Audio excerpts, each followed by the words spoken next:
Definitely എന്ന് പറഞ്ഞാൽ അതിലൊന്നും കൂടെ സിമ്പിളായിട്ടുള്ളത് ഞാൻ പറയാം.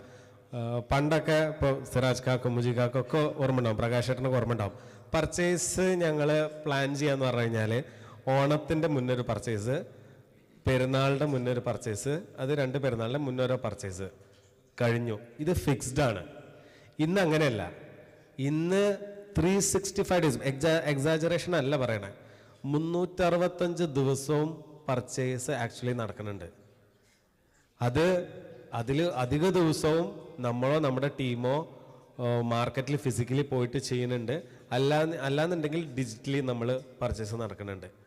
അപ്പോൾ അതന്നെയാണ് അതിനുള്ള വലിയൊരു, നമ്മളെത്രത്തോളം അതിൽ ഇതായി. പണ്ട് 3 വർഷത്തിൽ 3-4 പ്രാവശ്യം ചെയ്തിരുന്ന സംഗതി അത് മാറിയിട്ട് എല്ലാ ദിവസവും പർച്ചേസ് ചെയ്യേണ്ട ഒരു അവസ്ഥയാണ്. അപ്പോൾ അഡാപ്റ്റബിലിറ്റി, ഓരോ ബിസിനസ്സിലും അഡാപ്റ്റബിലിറ്റി എത്ര നന്നായിട്ട് ചെയ്യണ രീതിയിലാണ് നമ്മൾ ബിസിനസ് സെറ്റ് ചെയ്യണേ. That is the success point.